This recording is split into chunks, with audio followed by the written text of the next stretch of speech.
So, hello, Kim. Welcome to Talking Bollocks. Hello, Howard. I'm glad to be Hello. here. And Yeah, let's I just know. talk those Let's bollocks. just talk those bollocks, shall we? You're in the right Yeah. place. And you're speaking to the right guy, Uh-huh. as you already know. Uh-huh. Um, I've got a little bit more way through the book, by the way. Really enjoying it. Oh, good. I really like the way you write. And I'm, I like the way that it's hit the ground running. There's nothing Okay. worse and I'm dreading it of my own because I will write one day, and I'm Uh, just trying to figure out how short I can make the I was born, I went to school, I made some friends years, because they're, let's face it, they're dull as fuck to anybody who doesn't know you. they are. They are. I think it's like nobody wants to know like how I got there. They want to know what I did once I was there, you know? Um, So well, I'd go one further. I'd say no. I don't want to know how anyone got there. Do you know what I mean? I just want to just crack on. Do you know what I mean? But it's yes, like, yes. it's like those Tell me how to do it. yeah, it's like those autobiographies that start with, like, I was a kid, and I used to, I used to run away a lot at school, and the first time I kissed a girl, and then I got caught shoplifting, and I'm thinking, get to the bit where you play stadiums, for fuck's sake. Yes, exactly, exactly. It's like no, you just don't care how they did it. That you Mm. just unless it's something that is different. And I must say that the audiobook came out last week, and Ah, I didn't like it. ooh, that's a problem. I but I do now. I love it now. And it was because the Ah. reason why I didn't like it was because I'm listening to these stories and think, oh my God. Oh, Yes, oh, and right. Hearing it in yeah, somebody else's voice and doing somebody it. else's words. Right. It was so different. So now I persevered. I persevered through and I love it. And she's done an amazing job. So yeah, but it's hard, you know. You can write things down and it's slightly different because you Mm. write it down and you put it away But you hear it and in your head as well. You only ever hear what you're writing and what you've written in your head, and you can be yeah. as objective as you like. I mean, I'm always try and remain objective about anything I do, but Uh, you can't get your own voice out your own head. no, and then hearing somebody else read it to you, it's like, whoa. Mm. It's very strange indeed. Very strange. And especially because my whole career was spent avoiding people and not letting anybody know who I was. So Right. suddenly it's like it's changed. Because like even doing interviews with you and things, I'm the one that put the people in the room and went, okay, you'll be talking to Howard at 7 o'clock.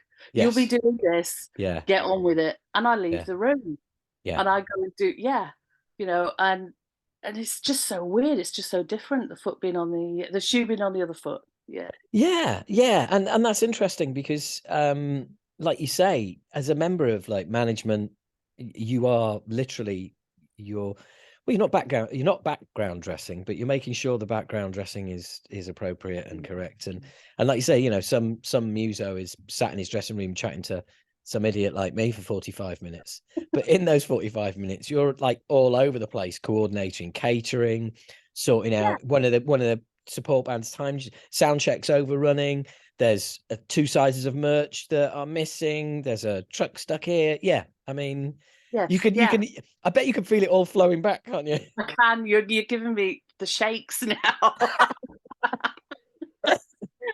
But yeah, I can feel it all coming back. But Yeah. it's just strange. It's just strange. Mm. And now I know how they felt when they go like, "Oh, I feel a bit," and I go, "It's fine. Just get on with it." Yes. Yeah. Yeah, you Yeah. know. Yeah. I guess yeah. The thing about having to talk when you don't maybe really want to. Well, I've even sat in when we got coaches in, to talk to tell people how to do it, because I've worked with a couple of people that couldn't talk to anybody on a phone. One person used to Mm. hate it they were talking before Zoom where they couldn't see the person. So actually being on a phone and answering questions, it would be yes, no. Oh no, right, But, yeah. and it's like, but you're so much more than that, you know? So he had coaching lessons. So I sat in a couple of those. So I'm trying to remember what they did. Well, it's funny you should say that. But that's quite interesting, because it just shows also over the years, and certainly now, your interviewee is expected really to do equal heavy lifting, because there are so many interviewers out there now who are not formally trained journalists. So if you do have an interview with somebody who's got 10 questions and they ask you 10 closed questions, and by that I mean a closed question can be answered yes or no. Yeah. If you've got somebody who asks 10 questions and they're closed, you can have an interview over in 10 seconds and no one's happy and everyone looks bad. And Exactly. but whereas now I think really it's even more on the well, it's even more on the band member to be a salesperson. You've got to be, yeah. If you know, if I know many fellow band members who are like, they see an interview going south, they realize they're going to have to start doing the heavy lifting and Mhm. get this guy through it, because I'm more Yeah. experienced than he is. You know. Well, yeah, I mean, I did a couple of interviews early on, like about 9, 12 months ago.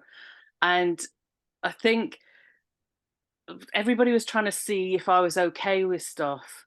But I had one poor girl, and it was just like that, you know. And I was like, oh my God, we're sitting here in silence. We are sitting here in absolute silence. And this was like some sort of podcast. And I'm thinking, this is just horrendous. So again, my mind was going back to sitting in that room at EMI. Yeah, yeah, absolutely, Yeah. So absolutely. so that was good. So you can't really say I've not had the training. No, no, but you've sat in on it. So that's as Yeah. good as, isn't it? I've just not had the nerves that they had. Yes, yeah, and So that's the key yeah. part. So, when did you exit the business? When was your kind of last tour, or 2013. right? I think we did cover that in the Motorcast, but I wanted to Yeah, cover it here as well. yeah. It was around 2013. I wasn't doing very much. I was just helping out on certain things, and more like I say, doing the trouble. I was just doing the troubleshooting more than anything, and Right, it just got where,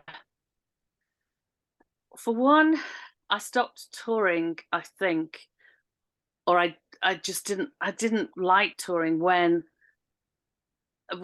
because of the way that communication had gone more than anything. The responsibility was being taken away from you, even in the troubleshooting part.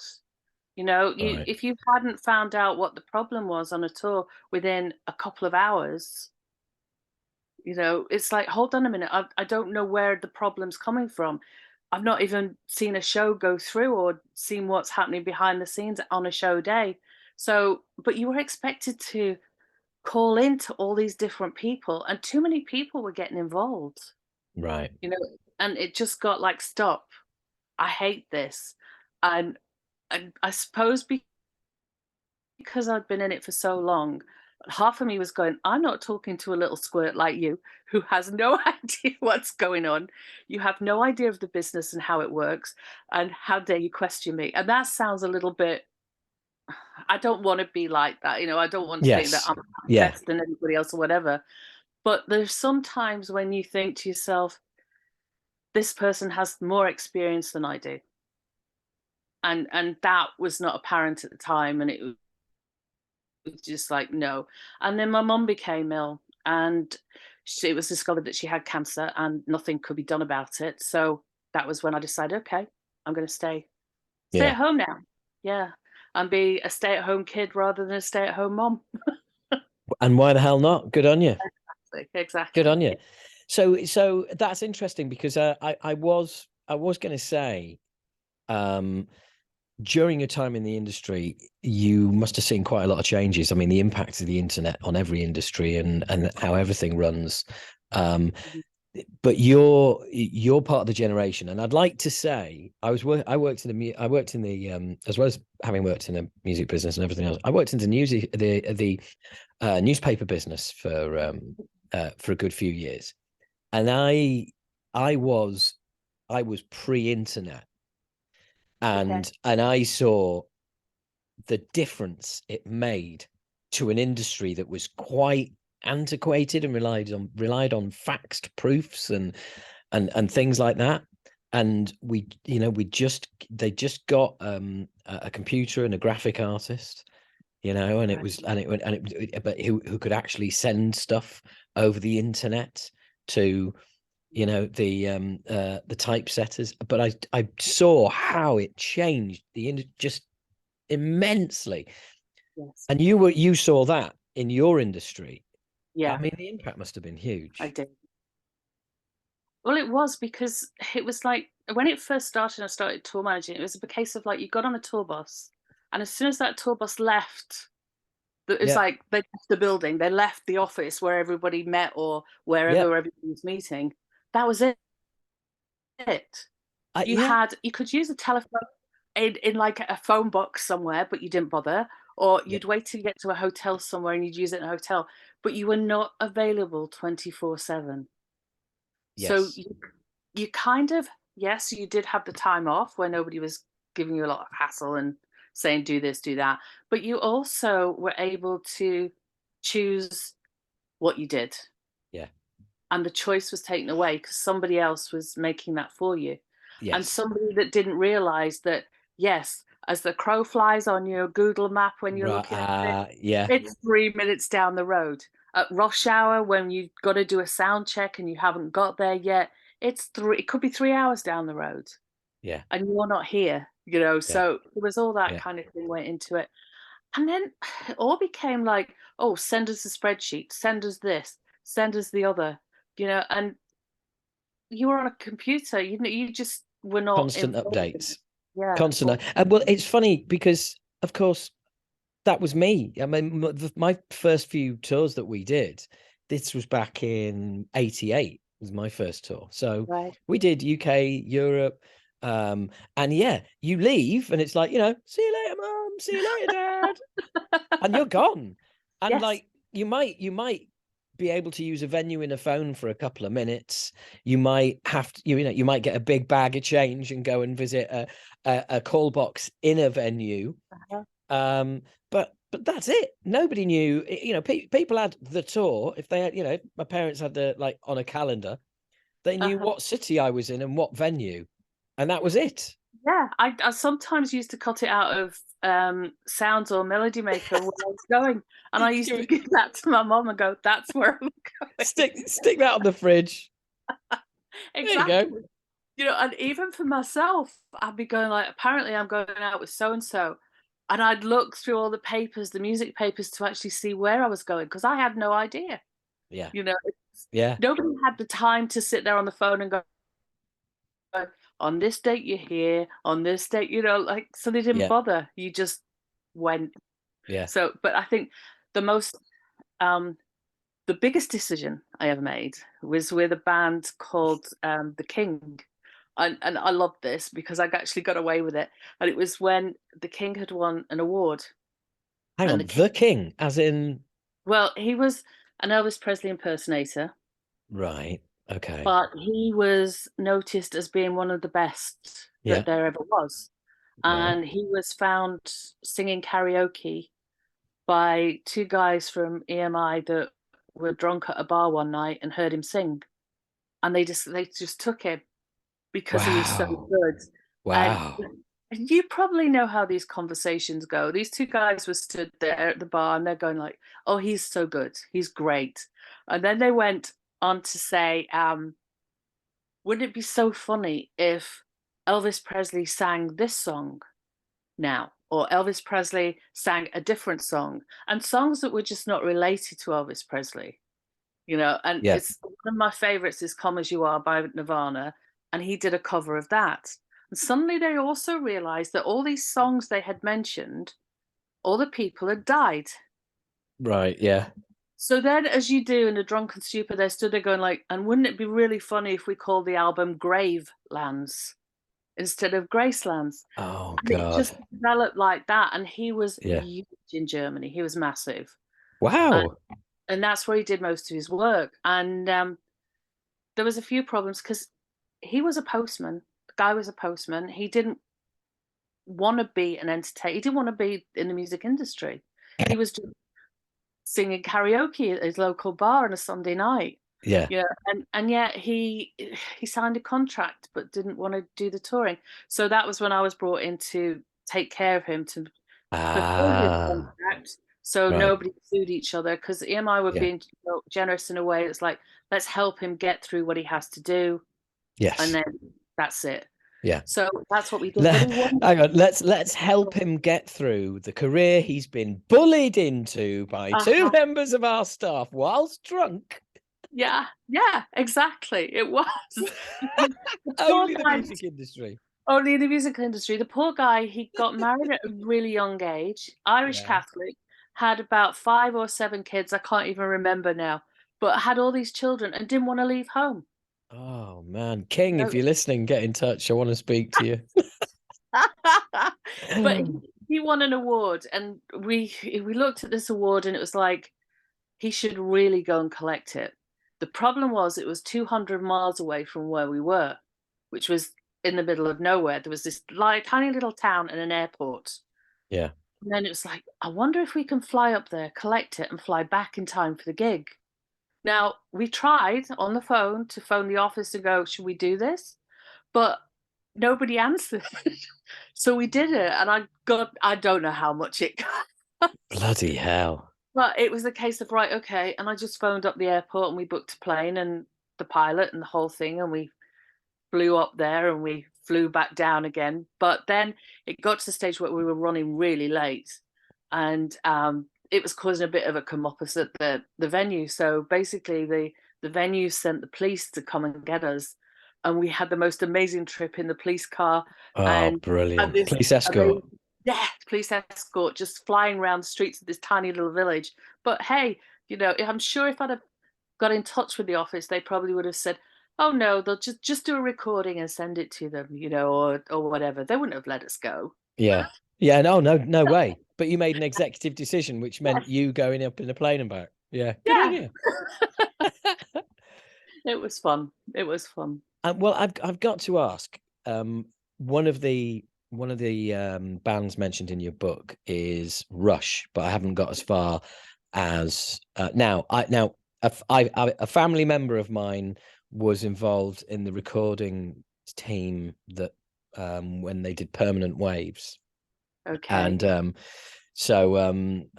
that was I would say the era that Rush would call their cocaine days. Uh-huh. What was it? When did you come across them? I came across them. It was actually my second tour I ever did, was when I Oh, first came across. oh Yeah, it was wow, really right. cool. And it was basically, I'd finished the Elvis Costello bit, Mhm. where I wasn't getting paid or anything. I just blagged my way on that tour. It's like it's in the book. So did that, and then I got a phone call about 3 weeks after the Elvis Costello thing, and it was from Holy T-shirts, who was the company that did the T-shirts, and they just said, "Would I like a job? Um, and would I like to go on tour?" So I was like, "Oh yeah, who with?" Expecting whatever. And they went, "It's a band called Rush, and you can go to Europe, and this is how much we're going to pay you." I did not know who Rush were at that moment in time, Right. Yeah, fair enough. but I was like, hell yeah, I'm going to go back on tour. Of course I am. So, I was scared to death, but I knew I had to do it anyway, So that was my first encounter of Rush, but we had such a good time. I was I was like 19 of age, and there was one of their roadies called Skip, and he was a tiny bit older than me, but the two of us were just like the children on the tour. And we were really looked after by them, Oh, you know, brilliant. which was fantastic. I don't know if you come up with the story of us at Pink Pop Festival with No, Rush. no, go for it. Okay, so it got to Pink Pop, and that was incredible because there were so many people there that Yeah. I was just in awe of. I was walking around with my mouth open, and everybody was staying at the same hotel. And so in the daytime, I'd met like Mick Jagger and Jerry Hall. Elvis Costello was still there. Peter Todd was there. The Police were there because they just released Roxanne. So there was just Wow. everybody everywhere. And I went down to the bar, but it was a cocktail bar in the hotel that they sectioned off for just the bands and everybody. And it was sort of like I said, because it was in Europe, they'd done a thing where it was over 21s only. And I just thought, well, I'll walk in. I got my pass, so I got into the bar. I went up Yeah. to the bar, and the guy said to me, like, looked at me kind of like a bit reluctant. And then Sting and all the three of them were sat on the sofa close by, and they just went, I wouldn't serve her. She's too young. And the woman Oh, just went, have you got any ID? Well, I couldn't do it. I was yeah. 19, couldn't do it. So it's just like, thanks a lot, guys. And Sting actually came over and he's like, well, I'll buy a drink. I'll buy her the drink. I'm not buying, I'll just get the drink for you. And it was just too late. Yeah. Yeah. So I left. It was like, oh, okay, I'll just go to bed. How boring is this? And Rush found out about it when they came down. It was like, well, where are Kim and Skip? It was like they can't come because they're too young to get in, and they hired a smaller room with a bar in it in the hotel, and we had our own private party. Now, at the end of it, I went up to my room and I got the key in the door, and I woke up with the maid in the morning vacuuming around me. That's how I just slid down the door with the key, missed it completely. Brilliant. But Geddy Lee was actually in the elevator going up and down all night. He hadn't even made it. So he was just in the corner going up and down all night. So we had a great time that night. I think Brilliant. Oh, that is brilliant. I Oh, that think is we did. absolutely brilliant. Uh-huh. Um, the thing is, I mean, it is such a unreal existence being on the road, isn't it? I mean, I know we touched on this when we talked to Motorcast, but I think it's only I'm convinced that part of the deep connection that I have with people who I toured with for 3 weeks 30 years ago Yeah. is because it's a human experience. It's a level of connection that I just don't have with anybody else. I can't describe it. I literally can sit down, someone can walk in a room and it's like they just went to the toilet, but that was 20 years ago. That you've got it down to a T. It's unbelievable. It's as if life stopped from Yeah. the last time you saw them. Yeah, Yeah. and it is like they've just got up, gone to the loo and come back in Yeah. again. And you remember with such fondness everything that went on. Because I've always Yeah. said, kind of like being pregnant. If you could remember the pain from being pregnant, you never do it again. So people would never have more than one child because Yeah. it's just too much. It's the same about touring. You only remember the great bits. Yeah. No, then you even start to look at the bad bits in a kind of fondness in a way, that it actually taught you something. Yes. So there's no bad times on tour. It was only good times, and you remember them like that, like you say, like they were yesterday. And I Yeah. love that.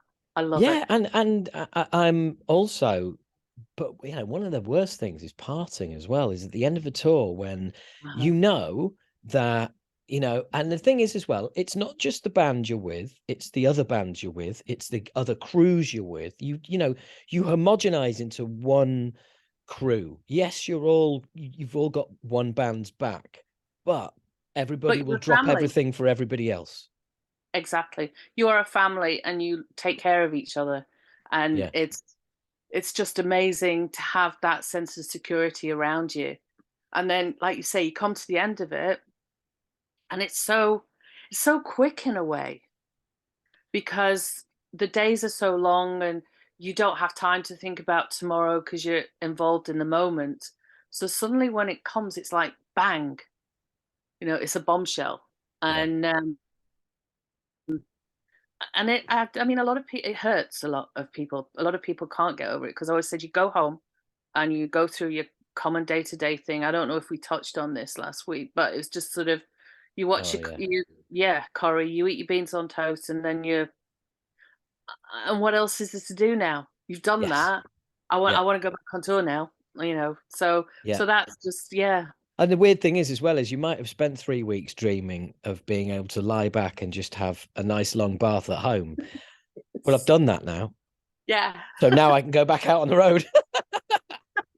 Oh, it is, and it's just, and you kind of you have these weird experiences when you come back off tour. You do things like I've got no milk, and I've got to get up and I've got to get dressed and I've got to go to the shop, and nobody's going to bring me like a Yeah. glass of milk, or nobody's going to bring me this, and I've got to do it for myself. Yeah. And then it's like, then you think to yourself, oh, I wonder if so and so will come with me, and it's like, but they can't because they live 80 miles away. Yeah. You know, Yeah. No, yeah, it's just such a weird thing. I'll tell you, I've got the word. It's discombobulating. You know, Okay, I like that. yeah, I you like come that. home off tour and it's all discombobulated. Like, Wonderful, wonderful just, phrasing. I love it. it's like everything is in the right place, but it's all wrong. You know, Mm. it's just like, just doesn't feel real. No, and it's sort of like nobody's washed my bed sheets. You know, it's Yeah. like I've got to do that myself, and it's like I've got to clean up, I've got to vacuum, or I've got to do this, and it Yeah. sounds really bad, but you are taken care of so much that you kind of get used to it. I mean, it comes down to when my daughter was about when she first started to eat stuff. I know I was going. She wanted a boiled egg, okay, and I had to ask my mother how to make a boiled egg, Hey, you had to ask your you have to ask your mother how to boil an egg. and she just looked at me and was like, "Are you How do you you think? cannot be serious." Boil a pan of water, put the egg in it, I'm come back boiling. 3 minutes later, take the egg out. Yeah, but it was because and people looked at me like I don't know how to do that. And even now they'll go like, Yeah. "What do you cook? What do you make?" And I was like, I don't because I never had to. And that Yeah. sounds so bad. But I was touring from, like I say, such a young age when we Yeah. had Yeah. caterers on tour Yeah. that made the most amazing meals, that all I knew was how to make beans on toast when I got home. I didn't know how to make anything else. And I didn't want to make anything else because I crave for basic fish and chips. You know? I Yeah. crave for those things, Yeah. um, rather than a three-course dinner. So it just no, I never did learn how to cook. So yeah, how do you boil an egg? Wow. Yeah, that's proper So rock star shit, that. bad.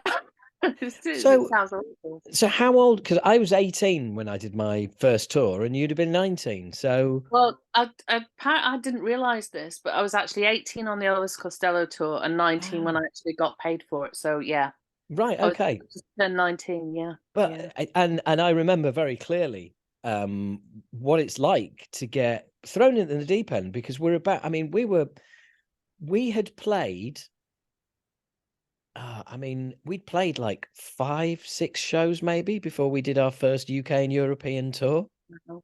Yeah. I mean, our first gig was a local gig, but by the time we played it, we'd already signed a record deal, recorded our debut album, signed a management deal, um, and it was ready, waiting to get released, and that's when we did our first ever gig.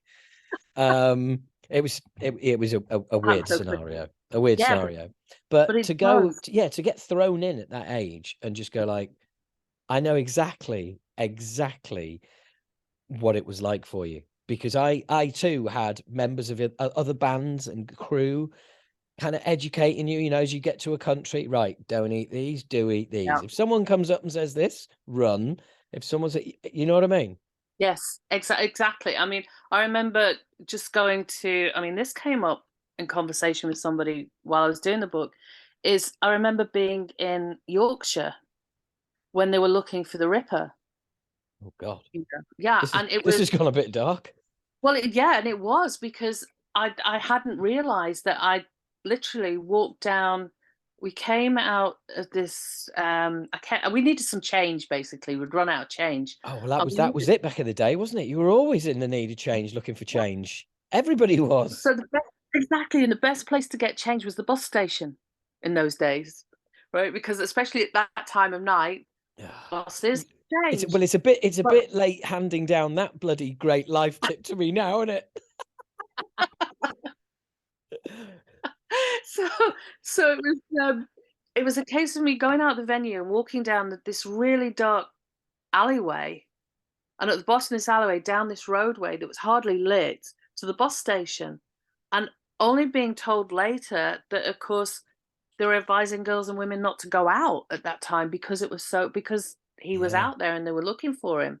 yeah, So you put yourself in. Yeah, I think I did put myself in some danger some of the time that I hadn't realized.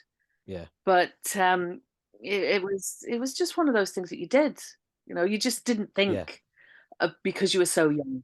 And Oh, well, because I was young, I got the nasty job.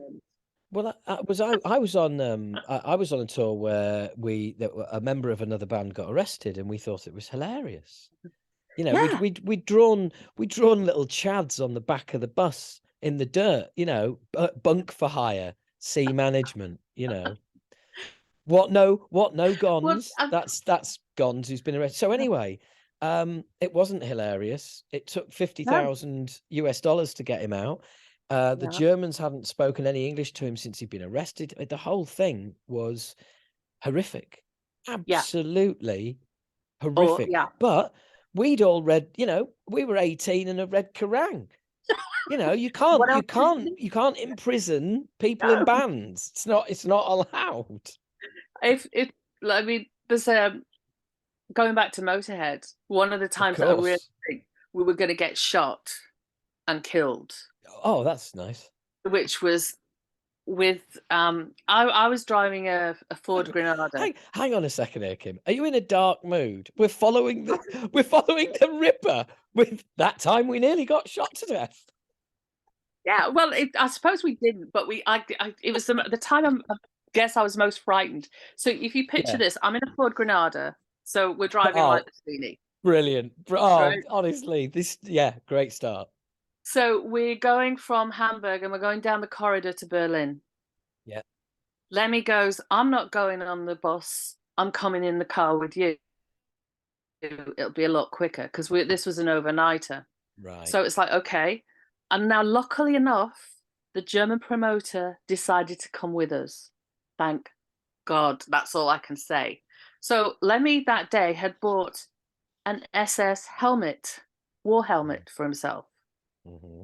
So he was proudly wearing it at the end of the gig because, as you Mm-hmm. know, he collected Yeah. memorabilia. Yeah. So, Yeah. No. yeah. Yeah. Yeah. Absolutely. Yeah.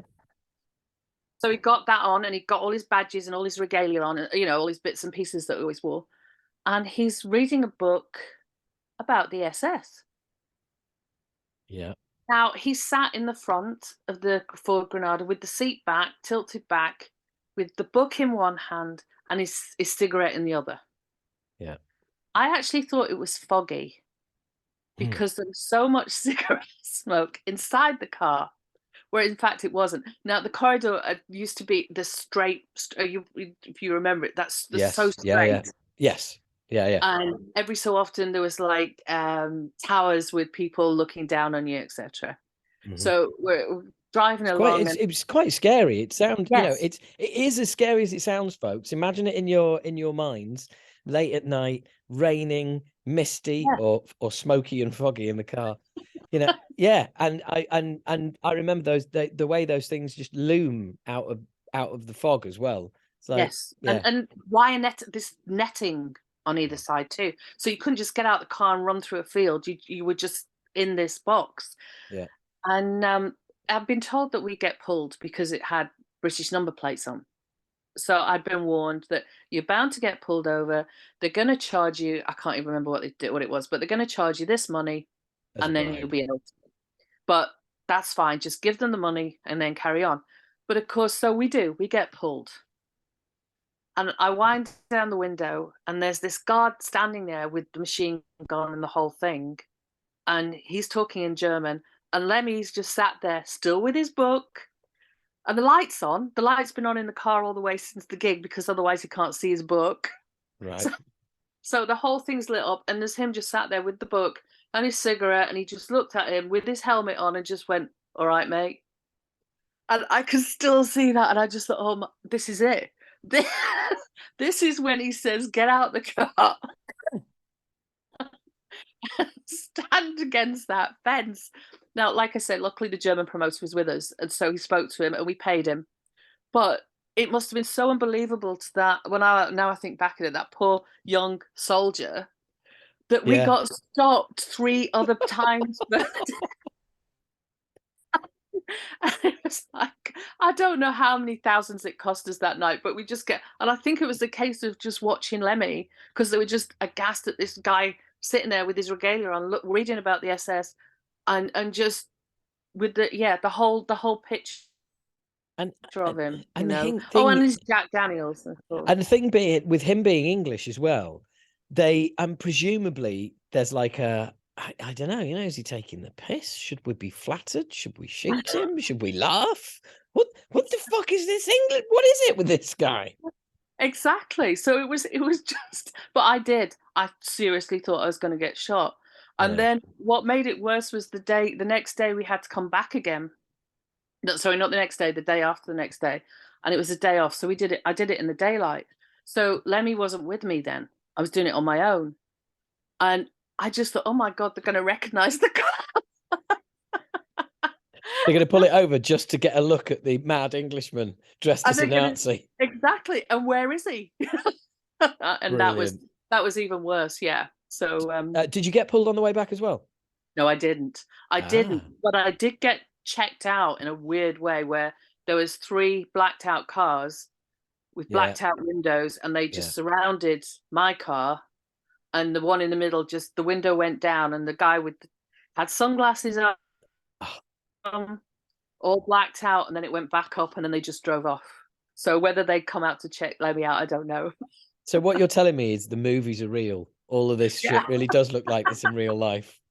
Well, yeah, I mean, see, talk about being dark. When we were on tour once in Berlin, um, we did Berlin because we had no money. We decided that we'd spend some time there, just a couple of days there on our own, and we had roller skates with us. So we decided park up and just do everything on the roller skates. We decided to go through Checkpoint Charlie on roller skates, and the Americans said, "It's fine, just." Slightly. Oh, you took the advice of Americans in a Yeah, foreign country. exactly. Mistake number one. So when they all pointed the guns at us and were shouting, "Stop, stop, stop," it was like, "Stop where?" And the Americans then are shouting, "Come back." And we're going, "But they've told us to stop." So we skated back over, and we were told we had to remove the skates, walk across the footbridge, not through the traffic bit, go across the footbridge, and then we could put the skates on at the other side. Right. So Okay. yeah, we did have a photograph taken then, and I think it was in the museum for quite a while. But That's brilliant. yeah, And the thing is I don't know if you noticed this. Oh, I'm sure you picked up on it. But when I first those first few European tours, um, the the difference, what I remember, the difference in culture, just the minute you step and it's still there, but it's hugely diluted because of the internet, because we're all watching the same shows, buying the same clothes from the same fucking shops. Back yeah, then, you saw people in fucking clogs. Okay, that's what I'm saying. yes, she did. Yeah, All the time, and every country, it was just like wow, different. big difference. Yeah, in the way they acted, and the way what they ate, and how they dressed, and what they did was just Yeah, crazy. food. In fact, just about the only thing we had in common was music. Yeah, yeah, and then there's like, I remember like we went to this was in Italy, and we went to a restaurant on a day off, and there was Wurzel, Phil Campbell, and myself, and Lemmy was already at the restaurant, and we got there, and we're going through the menu, like deciding what to eat, and Lemmy's just looking, watching us because like Lemmy, Wesley and Phil had just joined Motorhead, so they were like young, naive too, in a way. Like Lemmy's the experienced one, just sat there, and we got to like, oh, scampi, scampi was on the menu, so we're like, oh yeah, thinking it's the scampi that you get from Tesco's in a bag, the Yeah, I frozen scampi, know. scampi Yeah. in a basket, that kind of thing. So Phil Campbell and I were like, oh yeah, scampi, we're gonna have that. And Lemmy just cracked out laughing in a way because he was just like, like this is gonna be funny. Yeah. So the meal came and Wilsall had his pizza, Lemmy had his pizza, and Phil Campbell and I had scampi, and they took the top off this dish, and there was just like 3 crayfish on each dish with the eyes and the whole thing on. And Phil and I just looked at each other and was like, there's no way we're going to eat this. And then Lemmy just like burst out laughing and said, I told you should have had the pizza. Yeah. So, but we were just expecting the breaded Oh, Tesco scampi. Yeah. So, fucking hell, that is awful. Well, to be fair, our guitarist Cookie, when we were in Spain, had a lot of the steak at tapas, and I could tell from the shape what he was eating. uh-huh. And I didn't mention it. I don't think he'd be bothered, but other people might, so I didn't mention it. And then Uh-huh. afterwards was like, it's that was horse, by the way. And he Yeah. was like, well, it was funny. I thought it tasted a bit different, but it was nice. I was like, yeah, horse is really nice. Yeah. But later that It's day, getting what it is. Yeah. yeah, Mm. shat himself, gave him the trots. Yeah. Ba-bum. Um, yeah, it But is you amazing did. what you end up eating Yes. in other countries. Yeah. I was Yeah. like when I became a vegetarian was partly through touring is when a calf was killed in front of its mother for us Oh, to eat. oh, And bloody hell. that was awful. Um but again, so then when I That's enough to became a turn anybody vegetarian, we went to one vegetarian, to be place. fair. Yeah. Well, it was, and I was just in the wrong place at the time Mhm. to see. I just had to walk through when they were doing it, and yeah, and but like I said, I became a vegetarian, and then we were in, gosh, I can't even remember now, but they knew I was a veggie. I went to the catering place where they were doing the catering, and they got like these old ladies. It was somewhere weird in Eastern Europe somewhere, and I had a bowl of rice, and I was moving down the line, and this old lady, stuck this ladle in this stew, picked out the bits of meat, and poured the gravy onto my rice, and I was like, "No, you can't. I don't want that." But they could not understand why I couldn't eat the gravy. It's got no meat in it. We've taken the meat out. It's like, Oh, no, but you don't bless. understand. I know. And Yeah. yeah, so the different culture type thing. Well, Eastern Europe, I was about to say, yeah, back when it was Eastern Europe, Yeah. back when it was the Eastern Bloc, because it was, Yes. yeah.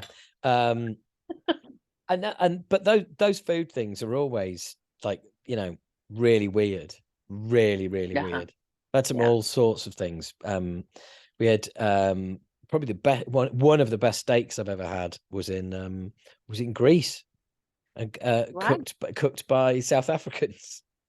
Because you never know who you're going to run into on the road, do you? You No, never you know don't. who's going to turn up. And I mean, Lemmy must have had friends in every bloody city. Well, there was somebody new turned up all the time. Anybody from, I mean, not just with Lemmy, but all of them. Yeah. Had fans from all over the place. I've Mm. met with Lemmy like Hell's Angels, and I could even tell you the differences between the Hell's Angels in the different countries. Right. Which was Yeah. so strange that some of them wore silver, some of them wore solid gold. You know, it Weird. it was so strange. And then I've met nuns, that have come out to watch a gig of somebody. There was 3 nuns came out. I've had other famous people come to a venue at such short notice to watch a gig, Yeah. and you get a call or something and say, "So and so's coming. Can they get in, or can you let them Yeah. in?" Yeah. It's amazing who you meet. And then I've Exactly. like Yeah. been sat in some catering somewhere, and like you say, one of the crew walks in that you've known, you last saw 5 years ago, and they walk in, they go, Ah. "Him, is that you?" And it's like, yeah, Oh, which is those. fabulous. Do you know what? Those moments, especially at festivals, you've reminded me. Like where you Yes. you like you bump into somebody that I didn't know you were here. I didn't know you were here. Yeah. Yeah. But No, yeah, it's it's a so brilliant feeling. it is, it is. It's a fantastic way of life. I think it's hard to describe because it's like being a posh boy's circus in a way. Right. Because it's like you don't sleep in caravans or anything with the circus, you sleep in five-star hotels. You don't you don't, like, sleep in a field or something, it's Yes. so Yeah. that's strange. And then on days off, you're not just traveling. I mean, one day off, I remember being on one tour, and we'd stayed at, the lighting guy's friend, and the LD's friend, and it was somewhere in Oxford somewhere, and we got up then in the morning, and it's like we had a day off. We said, "What are we going to do today?" "Oh, I know. Let's open the airfield and let's go flying." Because they were we were at Lady so and so's house, which I hadn't realised.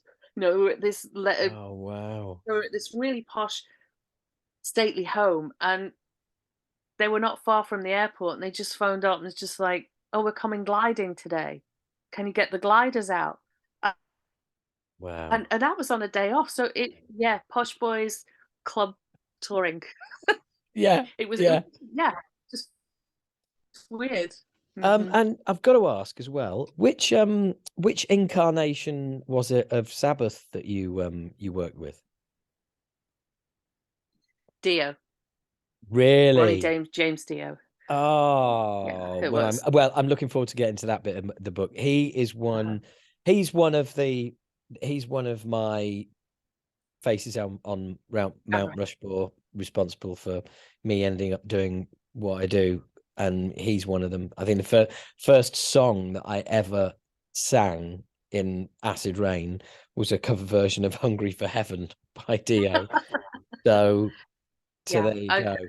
I mean, there's not I've talked in the book, I've talked about the journey through from Mm, selling shirts to getting to where I got, and I have to be honest that it's more of the early days that I've put in, yeah. because it's unfair to talk about things that still might affect some people. So I Yes. want to keep that out because I have no, I've got nothing against anybody, and Yeah. I just wanted to be nice. Yeah. So I remember things. I talk about Dio from when I was like, did a few tours with Sabbath, from 22, 23 upwards.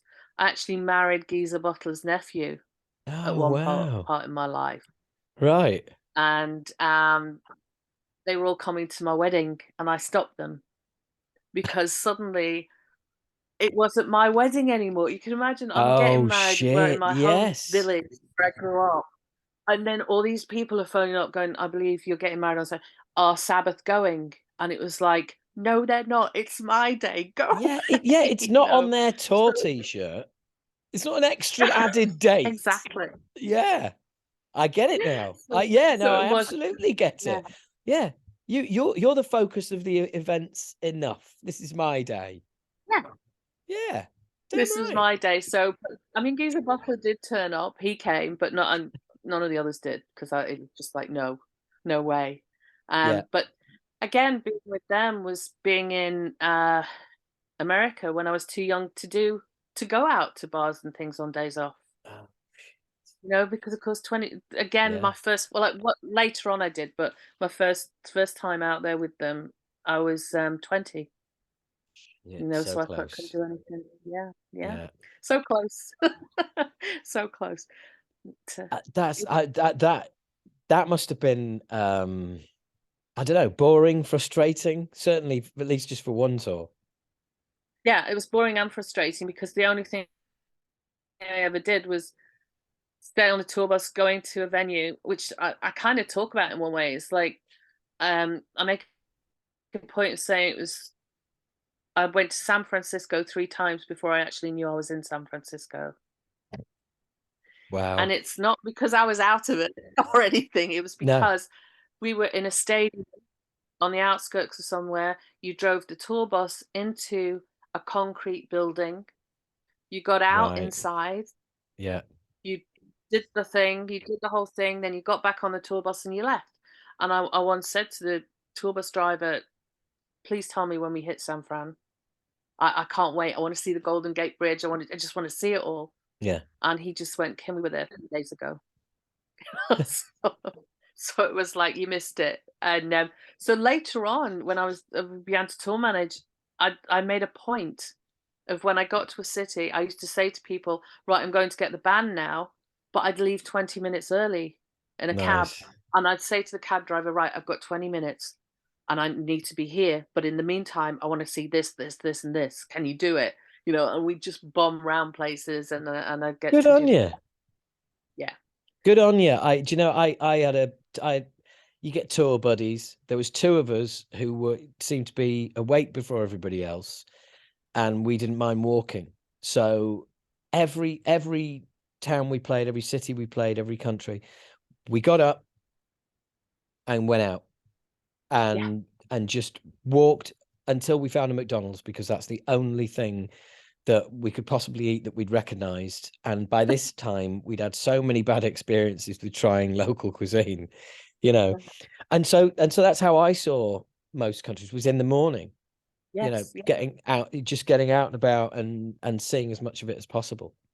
Because otherwise you just miss these you're in such beautiful places, and you might be staying in five-star hotels and all this lot, but you don't get to appreciate what the actual country or the city is like until you No. get out there and have a look. And you have to purposely do it, And and, otherwise and don't want to sound blasé, but one 5-star hotel is very much like the next 5-star hotel. And yes, they are. Yeah. so, whatever. Absolutely, absolutely. And I remember once I was so pissed off with this because I was so tired. It's like as tour managers, you only got 5 hour, 4 or 5 hours sleep a night, and I was always at my best with. I am still on 6 hours sleep, and anything more, I'm sluggish. Anything less, I'm sluggish. So 6 hours, I love just having 6 hours, and I finished work about 3 a.m., 4 a.m. By the time I got everything done, gone to bed, I got a phone call at 7 a.m. in the morning from the manager of the hotel because he was like inviting me to go for breakfast as appreciation to bring in like 75 people to his hotel, which was very nice of them. Hmm. But it's like, but I'm so damn tired. Yeah, I absolutely. don't really want to do it. But I did it because I knew we were going back there in a couple of months' time. But it's those Oh, little things, like the guy was trying to be so nice, and you got to appreciate the fact that I was being taken for breakfast and but all this kind of also, stuff. But at the same yeah, time, but also it was yeah, work, because you could have done with the sleep, but also you knew that, look, he might not take offense, but there's a chance he will. And if he does, we're back here in X amount of months. And if anybody gets any shit, it'll come back yeah. on me not having breakfast with the guy. Well, exactly, exactly, and it did work because we did go back there in a couple of months, and suddenly they changed their mobile phones where people had mobile phones then. Hmm. So and texting. So nobody was using the hotel phones. So what they decided to do in this particular hotel was charge $1 for every time you used the phone next to the bed. It's like room to room, it was $1. And I had this bill of like $300 because I've been phone and I hadn't realized. But Yeah. it was only because I knew him that I didn't have to pay for it. Ah, you see, it all works out, doesn't it? It all worked out. Yeah, so there was a reason I Yeah. got up and had the breakfast. Yeah, absolutely. Absolutely.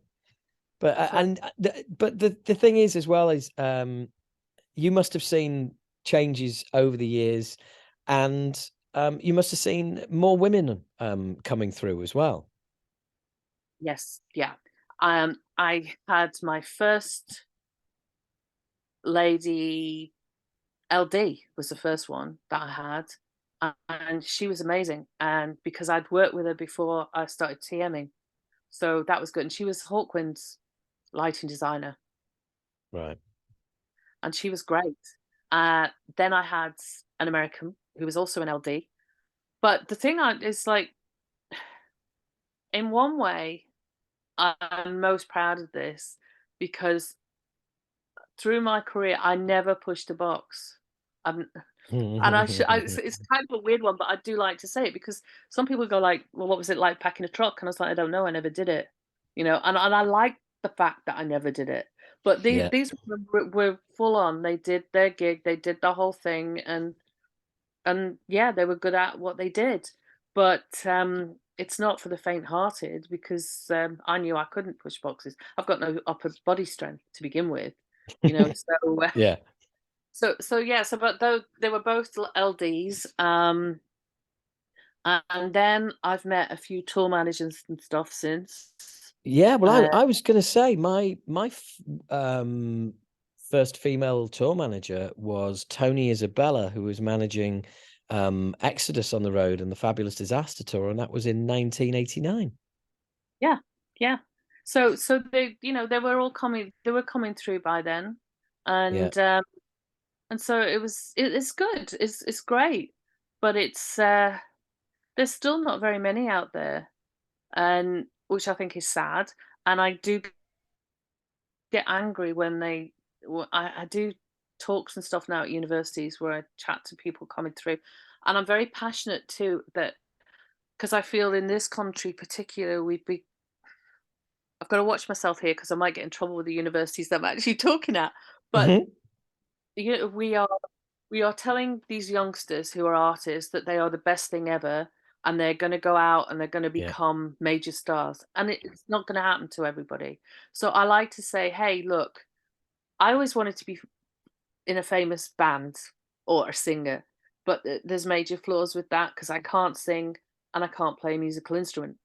But I had a longer career in the music industry than most bands do. Yeah. So if you don't make it with that, there's all these other jobs out there. And then it just infuriates me when these young women turn around and go, there are not enough women in the music industry, and why am I being called a groupie? And all this rubbish. And I'm like, I've no idea why you've been called a groupie because I would have been flattered at times if I'd been called a groupie because I look like shit half the time, you know. Well, it And also, sorry, carry on. then yeah, so there was that side of it. But it's like if I could do it in 1979, please Hmm. don't tell me nowadays that you can't. And Yeah. have you ever thought it's because you're not good enough? Yeah. And then Well, yeah, yeah, yeah, there is a an air of entitlement to the question without a doubt. yeah, And the thing is, it's it's an equal opportunity scheme. If you're good enough, you get the job. I mean, yes, one of my favorite venues to play, certainly my favorite London venue is the Camden Underworld. And last time we played the Camden Underworld, we had female front of house who I know who she's done out sound before and done a great job. And we had female monitor engineer. Everybody else was male, but on the yeah, actual sound crew, the sound crew was entirely female. And yeah, that perfect. that's a difference that's occurred definitely in the last 5 or 6 years, and it's great to see. It's great to Yes, see, and you know, more power to any women who want to work. And like you said, it's about being good enough. It's not about being woman no, enough. It's no, about being good enough. yes, and don't use it as an excuse because you can't hide in this business. You Yeah, can't have a day because you can't have a day off. You can be as sick as a dog and still you've got to get up that day and go and do your job. There's no yes. phoning in sick. There's no going like, I'm so tired today. Do you know what? I'll call the office and say that I don't feel very well. There's none of that. You're there to do a job and you have to do it regardless. I've had people work on tours with broken leg, with arms Yeah. that have exploded in pyros, Oh, and they've had a plastic bag over their arm yeah. and the skin's been cut off and they've still Yeah. worked. Oh, So but it's like a badge of you honor though, isn't it? Sometimes you start to think, yeah, you're wearing that a bit like a badge now. Do you know what I mean? Don't worry though. Don't worry, I'll be back. I'll I'll be there. Yeah, Yeah, yeah, yeah, it's yeah. exactly. So I think that's the thing you've got to realize. It's not easy, Yeah. and you've got to prepare to put the hours in and the work in. And you Well, can't just say yeah. at like 11 o'clock at night, do you mind if I go home early today? Well, do you You know know, what? It there's, does. there's none of that. That is a great point. That is a great point. And also, all of the attributes that you just listed apply to being in a band. Never mind just working for a band, working with a band, working behind the scenes. Well, if you're not doing your job, front of house is a mess, and that can't happen. So, if Yeah. anything, you're more important than the band. Well, it's a knock-on effect. Yeah. It's an absolute knock-on effect. It's So teamwork. It's teamwork, and teamwork makes the dream work. and exactly, exactly. But you also, I mean, you might be working too with people that you've never met before, you know? Oh, and you're working cheek by jowl together, like Yes. from now for the next 3 months, every fucking night. Yeah. And Yeah, there are stages that you go. I mean, I know the stages like clockwork now. I know the stages of a roadie's life where they start off being naive, then there's three stages. They start off being really naive, then they go to the stage where I know everything because I'm so cool and yeah. whatever. So then they go through this stage, and then they get to the last stage, which is just like, do you know what? World weary. Yes. It- so yeah, so there yeah. are Do you so want to come out for a beer and have some steaks? Do you know what? I would, but I can't be bothered. yeah, yeah. So there are those stages that people go through. And the same with band members too, it's and you Yeah, can once you've been there yourself, because I've acted that way. I've been, just the same, where I've gone up to a bar and gone, I've got a backstage pass on, I don't need to get in a queue. You know, yeah, they've looked at me and gone, I've never heard of them, mate. It's like, oh, okay. And then you feel really stupid because you yes, click the back of the line. Yeah. yeah, So I've been there and I've done that. And like I said, it's just because you get older and you get wiser and you've seen it then by then. yeah, But yeah, yeah. yeah. But it's Ah, it's it's it's a job that, yeah, I loved. I loved every minute of it. I have to say that. Yeah. yeah, yeah. I know, and um, it is a such a rare thing, but I really like the idea of where you find yourself now, which is um trying to make a difference to women's careers, anybody Yeah. who's thinking of this kind of life. And it's I like your advice because like me, you're a northerner, and it's just you want to do it, yeah, well, fucking get on with it. Yeah. Just get on with it. Don't ask me why are you standing here asking me? Go do it. Yes. Yeah, yeah. Why, in Exactly. fact, why are you even thinking that there is a course for this? A That shortcut. yeah, yeah, yeah. That thinking is broken Yeah. completely. It's the same way. Learn to swim, someone pushes you in. Yeah. Yeah, that's it.